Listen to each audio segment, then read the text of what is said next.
سب سے ملتے ملاتے عصر کی نماز کا وقت ہو گیا۔ اذان دینی تھی جو کوئی بھی دے سکتا تھا۔ امیر المؤمنین کے ساتھ جو مصاحب گئے تھے ان میں مدینہ کے مشہور مؤذن بلال رضی اللہ عنہ بھی تھے۔ بلال رضی اللہ عنہ وہ مؤذن تھے جنہیں اسلام کی تاریخ تا قیامت فراموش نہیں کرے گی۔ امیر المؤمنین، کسی نے کہا، بیت المقدس جیسا مقدس شہر اور اہم شہر ہماری جھولی میں آ پڑا ہے۔ اس ایک شہر پر فتح کیے ہوئے سینکڑوں شہر قربان کیے جا سکتے ہیں۔ ایسی عظیم کامیابی کی خوشی میں آج بلال اذان دیں تو کتنا اچھا ہو۔ ہم بیت المقدس میں بلال کی اذان کے بعد داخل ہوں گے۔ خلیفۃ المسلمین عمر رضی اللہ عنہ نے بلال رضی اللہ عنہ کی طرف دیکھا۔ بلال خاموش کھڑے تھے۔ ان کے چہرے پر اداسی کا تاثر اور زیادہ گہرا ہو گیا۔ بلال رضی اللہ عنہ حبشی نسل سے تھے۔ ابتدا ہی میں اسلام قبول کر لیا تھا۔ ان کی آواز بلند، سریلی اور پرسوز تھی۔ انہوں نے پہلی دفعہ اذان دی تو مسلمانوں پر تو اثر ہونا ہی تھا، دوسرے لوگ بھی مسحور ہو کر رہ گئے تھے۔ یہ بلال رضی اللہ عنہ کی آواز کا جادو تھا۔ اہل قریش نے اس آواز کو بند کرنے کے لیے بلال رضی اللہ عنہ پر اتنا تشدد کیا تھا کہ وہ بہت دیر تک بے ہوش پڑے رہتے تھے۔ جب اٹھتے تھے تو پہلی آواز جو ان کے منہ سے نکلتی تھی وہ اللہ کا نام ہوتا تھا۔ ان کی آذانیں دشت و جبل اور صحراؤں پر وجد طاری کرتی تھیں، لیکن رسول کریم صلی اللہ علیہ وآلہ وسلم کے وصال کے ساتھ ہی یہ آواز خاموش ہو گئی۔ بلال رضی اللہ عنہ نے آذان دینی چھوڑ دی تھی۔ ان کے چہرے پر ہر وقت اداسی اور افسردگی کی سیاہ گھٹائیں چھائی رہنے لگیں۔ اتنی مدت گزر جانے کے بعد آج پہلی بار بیت المقدس کے دروازے پر امیر المؤمنین عمر رضی اللہ عنہ کے مصاحبوں نے اس خواہش کا اظہار کیا کہ بیت المقدس کی فتح کے اس موقع پر بلال رضی اللہ عنہ اذان دے۔ امیر المؤمنین نے ان کی طرف دیکھا تو وہ خاموش رہے۔ بلال، امیر المؤمنین نے کہا، میں جانتا ہوں تم کیا سوچ رہے ہو، لیکن یہ موقع ایسا ہے کہ میں خود چاہتا ہوں کہ اذان تم ہی دو۔ بیت المقدس کی فتح کے موقع پر کون ایسا ہوگا جو رسول اللہ صلی اللہ علیہ وآلہ وسلم کو یاد نہ کرنا چاہتا ہو؟ بلال رضی اللہ عنہ کچھ دیر خاموش رہے۔ سب کو توقع یہی تھی کہ بلال رضی اللہ عنہ اذان نہیں دیں گے، لیکن تھوڑی ہی دیر بعد ان کے چہرے کا تاثر بدل گیا۔ انہوں نے ادھر ادھر دیکھا، انہیں ایک جگہ ذرا اونچی نظر آئی۔ وہ تیز تیز قدم اٹھاتے اس جگہ جا کھڑے ہوئے، کانوں پر ہاتھ رکھے اور برسوں بعد بیت المقدس کی فضا اس پرسوز آواز سے مرتعش ہونے لگی جو وصال رسول صلی اللہ علیہ وآلہ وسلم کے ساتھ ہی خاموش ہو گئی تھی۔ امیر المؤمنین اور ان کے مصاحبین اور تمام مجاہدین پر سناٹا طاری ہو گیا جب بلال رضی اللہ عنہ کی زبان سے یہ الفاظ نکلے، محمد الرسول اللہ، تو کئی ایک افراد کی دھاڑیں نکل گئیں۔ اس سے پہلے تو سب کے آنسو جاری تھے، لیکن اپنے رسول صلی اللہ علیہ وآلہ وسلم کا نام سن کر سب کے جذبات کے بند ٹوٹ گئے۔ کسی کو اپنے اوپر ضبط نہ رہا۔ اذان کے بعد امیر المؤمنین عمر رضی اللہ عنہ بن الخطاب کی امامت میں سب نے نماز عصر ادا کی۔ اگلے روز امیر المؤمنین کا ایک ایلچی بیت المقدس کے اندر یہ پیغام لے کر گیا کہ امیر المؤمنین صلح کا معاہدہ طے کرنے کے لیے مدینہ سے آ گئے ہیں۔ اسقف سفرنوس اسی پیغام کا منتظر تھا۔ وہ اپنے ساتھ چند آدمیوں کو لے کر باہر آ گیا۔ معاہدے کی شرائط طے ہو گئیں اور اسقف نے شہر کی چابی امیر المؤمنین عمر بن خطاب رضی اللہ عنہ کے حوالے کر دی۔ معاہدہ جو تحریر ہوا تھا اس کے الفاظ کچھ اس طرح تھے، بسم اللہ الرحمن الرحیم۔ اس معاہدے کے تحت جو خلیفۃ المسلمین عمر رضی اللہ عنہ بن الخطاب اور اسقف بیت المقدس سفرنوس کے درمیان طے پایا، خلیفۃ المسلمین نے ایلیا یعنی بیت المقدس کے باشندوں کو اس معاہدے کی روح سے امن و امان دیا۔ یہ امان ایلیا کے لوگوں کی جان و مال کے لیے ہے، ان کے گرجوں اور ان کی صلیب کے لیے ہے، ہر عمر ہر مذہب کے فرد کے لیے ہے، تندرست کے لیے، مریض کے لیے بھی ہے۔ کسی گرجے یا کسی دوسرے مذہب کی عبادت گاہ کو فاتحین کی رہائش کے لیے یا کسی اور مقصد کے لیے استعمال نہیں کیا جائے گا، نہ انہیں یا ان کے احاطے کے اندر کسی چیز کو نقصان پہنچایا جائے گا، نہ انہیں مسمار کیا جائے گا۔ گرجوں اور دیگر عبادت گاہوں میں سے نہ مال اٹھایا جائے گا نہ کوئی اور چیز۔ غیر مسلموں پر مسلمانوں کی طرف سے مذہب کے معاملے میں کسی قسم کا جبر نہیں کیا جائے گا، نہ ان کے ساتھ ناگوار سلوک کیا جائے گا۔ البتہ ایلیا میں یہودی نہیں رہ سکیں گے۔ یہ فرض ایلیا کے باشندوں پر عائد ہوتا ہے کہ وہ یہودیوں، رومیوں اور جرائم پیشہ افراد کو شہر سے نکال دیں۔ ایلیا کے تمام شہری دوسرے شہروں کے لوگوں کی طرح جزیہ ادا کریں گے۔ شہر سے ہمیشہ کے لیے چلے جانے والوں کی جان و مال کا تحفظ ان کی اگلی پناہ گاہ تک دیا جائے گا، اور جن ملکوں کا ذکر آیا ہے انہیں چھوڑ کر باقی تمام دوسرے ملکوں کے جو لوگ اس شہر میں رہنا چاہتے ہیں رہ سکتے ہیں، انہیں بھی جزیہ ادا کرنا ہوگا۔ اگر اس شہر کا کوئی باشندہ شہر سے جانے والے رومیوں کے ساتھ جانا چاہے تو وہ خود یا اپنے خاندان کے ساتھ جا سکتا ہے۔ وہ جس قدر مال و اموال اپنے ساتھ لے کر جا سکتا ہے لے جائے، ان کی کھیتوں میں جو فصل ہے اس کی حفاظت مسلمانوں کے خلیفہ کی ذمہ داری ہے۔ فصل کے مالک وہی ہیں جنہوں نے بوئی تھی، شرط یہ ہے کہ وہ جزیہ ادا کریں اور فصل کاٹنے کے لیے آ جائیں۔ اس معاہدے پر امیر المؤمنین عمر رضی اللہ عنہ نے اپنی مہر لگائی۔ اسقف سفرانوس نے اپنے دستخط کیے اور گواہوں کے طور پر خالد رضی اللہ عنہ بن ولید، عمرو رضی اللہ عنہ بن العاص، عبد الرحمن رضی اللہ عنہ بن عوف اور معاویہ رضی اللہ عنہ بن ابی سفیان نے دستخط کیے۔ اس کے فوراً بعد امیر المؤمنین نے ابو عبیدہ رضی اللہ عنہ اور خالد رضی اللہ عنہ کو حکم دیا کہ وہ اپنے دستوں کے ساتھ شام کے شمالی علاقے میں چلے جائیں، جہاں کچھ جگہوں پر رومی ابھی تک قلعہ بند تھے۔ جاسوسوں نے اطلاع دے دی تھی کہ شہنشاہ ہرقل شام کی سرحد سے تو نکل گیا ہے، لیکن اس کی جو فوج ابھی شام میں موجود ہے اس کے لیے ہرقل کمک تیار کر رہا ہے۔ امیر المؤمنین عمر رضی اللہ عنہ بن الخطاب، عمرو رضی اللہ عنہ بن العاص اور شرجیل رضی اللہ عنہ بن حسنہ کو ساتھ لے کر بیت المقدس میں داخل ہوئے۔ اسقف سفرانوس نے ان کا استقبال کیا۔ ایک روز پہلے صلح نامے پر دستخط ہو چکے تھے اور سفرانوس نے صلح نامہ شہر کے باشندوں کو پڑھ کر سنایا۔ لوگوں پر اس سے پہلے خوف و ہراس طاری تھا۔ انہوں نے پہلے فاتحین کا ظلم و تشدد دیکھا تھا۔ رومی جب بیت المقدس میں آئے تھے تو شہنشاہ ہرقل کے حکم سے اس شہر کے باشندوں پر قیامت ٹوٹ پڑی تھی۔ لوگوں کو سرکاری مذہب قبول کرنے کا حکم دیا گیا تھا۔ اتنی آسانی سے اپنا مذہب کون تبدیل کرتا ہے؟ جن لوگوں نے ہرقل کا مذہب قبول نہ کیا ان کے ناک کان کاٹ دیے گئے اور ان کے گھر مسمار کر دیے گئے تھے۔ انہیں فوج میں جبری طور پر بھرتی کر لیا جاتا تھا۔ اس کے علاوہ وہ محکوموں اور مظلوموں جیسی زندگی گزار رہے تھے۔ مسلمانوں سے تو وہ اور زیادہ خوفزدہ تھے۔ انہیں بتایا گیا تھا کہ مسلمان جس شہر کو فتح کرتے ہیں وہاں کے رہنے والوں کو زبردستی مسلمان بناتے ہیں، گھر لوٹ لیتے اور خوبصورت عورتوں کو اپنے ساتھ لے جاتے ہیں۔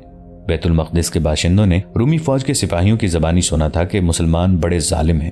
یہ سپاہی دراصل میدان جنگ کی باتیں سناتے تھے اور شہری یہ سمجھ کر خوفزدہ تھے کہ مسلمان وحشی اور خونخوار ہیں۔ وہ نہیں جانتے تھے کہ مسلمان صرف میدان جنگ میں خونخوار ہیں۔ بیت المقدس کے شہریوں نے جب معاہدے کی تحریر سنی، پھر یہ دیکھا کہ مسلمان فوج نے کسی شہری کی طرف دیکھا تک نہیں، تو وہ خوشیاں منانے لگے۔ امیر المؤمنین نے علقمہ بن مجرس کو بیت المقدس کا حاکم یا امیر مقرر کیا۔ اسقف سفرانوس نے امیر المؤمنین عمر رضی اللہ عنہ بن الخطاب کو شہر کی سیر کرائی، انہیں قدیم تہذیبوں اور قوموں کے آثار دکھائے، یہودیوں اور عیسائیوں کی عبادت گاہیں دکھائیں۔ بیت المقدس میں ایسے بے شمار آثار تھے، ان میں محراب داؤد بھی ہے اور صخرہ یعقوب بھی۔ یہ وہ پتھر ہیں جس کے متعلق روایت ہے کہ رسول اکرم صلی اللہ علیہ وآلہ وسلم اس پر کھڑے ہوئے اور معراج کو گئے تھے۔ شہر میں گھومتے پھرتے امیر المؤمنین کلیسائے قیامت کے سامنے سے گزرے۔ ظہر کی نماز کا وقت ہو گیا، انہوں نے ادھر ادھر دیکھا کہ نماز کی کوئی جگہ مل جائے۔ خلیفۃ المسلمین اسقف سفرانوس نے التجا کی، میرے لیے یہ بات باعث فخر ہوگی کہ آپ کلیسا کے اندر نماز پڑھیں۔ نہیں، خلیفہ عمر رضی اللہ عنہ نے کہا، میں اس کلیسا کا احترام کرتا ہوں، لیکن میں اس میں نماز نہیں پڑھوں گا کہ یہ صلح کے معاہدے کی خلاف ورزی ہوگی۔ اگر میں نے آج آپ کے کہنے پر یہاں نماز پڑھ لی تو میرے بعد مسلمان اس کو رسم بنا لیں گے اور کلیسا میں نماز پڑھنے کو اپنا حق بنا لیں گے۔ کلیسائے قیامت وہ جگہ ہے جہاں حضرت عیسیٰ علیہ السلام کو مصلوب کیا گیا تھا۔ یہاں یہ کلیسا تعمیر کیا گیا تھا۔ اس کے آگے کلیسائے قسطنطین تھا۔ اسقف نے اس کے دروازے میں مصلی بچھا دیا، لیکن امیر المؤمنین نے وہاں بھی نماز نہ پڑھی۔ انہوں نے نماز مسجد اقصی میں پڑھی۔ محترم اسقف، امیر المؤمنین عمر رضی اللہ عنہ نے سفرانوس سے پوچھا، رومی آپ کا ساتھ کیوں چھوڑ گئے ہیں؟ ان کا سالار اتربون کہاں گیا؟ سنا تھا وہ ہرقل کا ہم پلہ ہے۔ بھاگ گیا، سفرانوس نے جواب دیا۔ بھاگ گیا؟ کوئی شک نہیں کہ وہ ہرقل کا ہم پلہ تھا۔ اس نے آپ کو شکست دینے کے بڑے اچھے منصوبے بنائے تھے۔ اس نے قیصاریہ کے سالار کو آپ کی فوج کے مقابلے کے لیے تیار کیا تھا، لیکن آپ کے سالاروں کی چال نے اتربون کے منصوبے تباہ کر دیے۔ اس سے پہلے وہ آپ کی فوج کے مقابلے میں نہیں آیا تھا۔ وہ دیکھ رہا تھا کہ اس کی فوج میں لڑنے کا جذبہ ختم ہو گیا تھا۔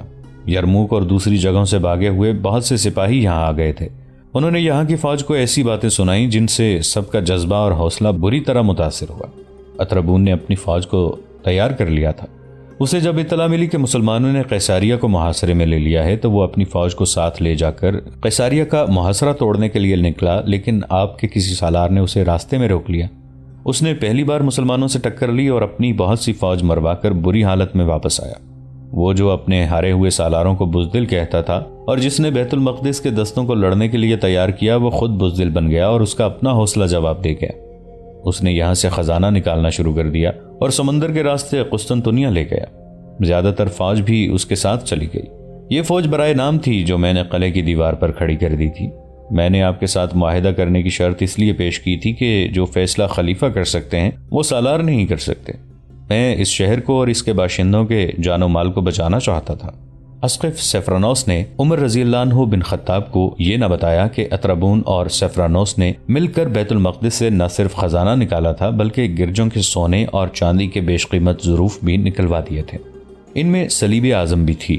سیفرانوس نے امیر المؤمنین کو مدینہ سے اس لیے بلایا تھا کہ وہ خزانہ، ظروف، رومی فوج اور اس کا مال و اموال نکلوانے کے لیے وقت حاصل کرنا چاہتا تھا۔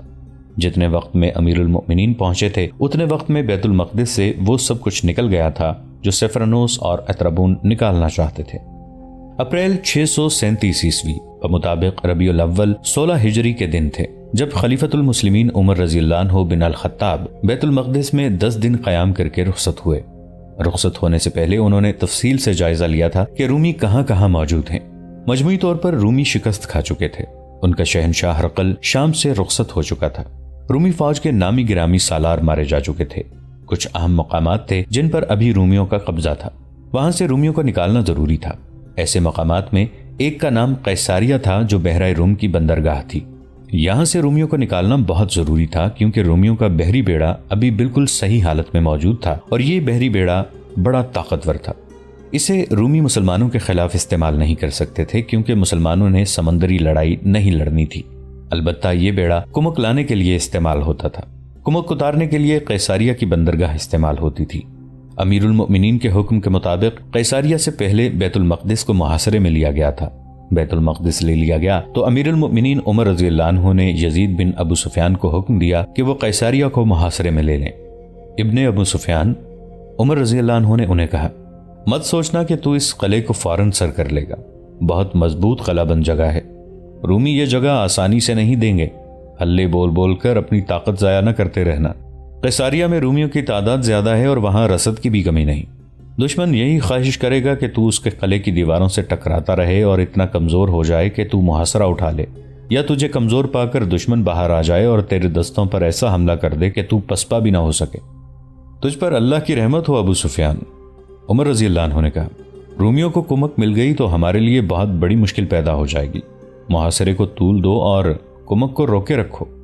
عمر رضی اللہ عنہ بن الخطاب خلیفہ تھے، امیر المؤمنین تھے، لیکن ان کا یہ دور بادشاہوں جیسا اور آج کل کے سربراہان مملکت جیسا نہیں تھا کہ گئے، کسی کو شاباش دی، کسی کو انعام و کرام سے نوازا اور آ گئے۔ انہوں نے تمام تر علاقے کے احوال و قوائف معلوم کیے، انہیں جنگی نقطۂ نگاہ سے دیکھا، اپنی فوج اور دشمن کے لشکر کی کیفیت کا جائزہ لیا اور اس کے مطابق احکام صادر کیے۔ ان کے مطابق سالار اپنے اپنے مقامات پر چلے گئے۔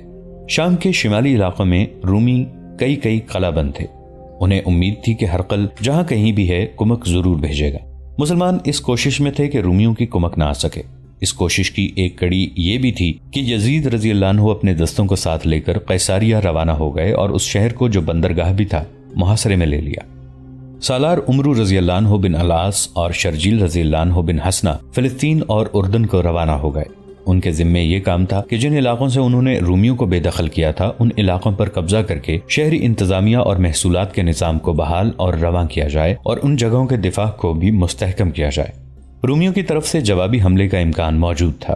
سپہ سالار ابو عبیدہ رضی اللہ عنہ دمشق کو اپنا مرکز بنانے کے لیے چلے گئے۔ ان کے ساتھ مجاہدین کی جو فوج تھی اس کی نفری 17,000 تھی۔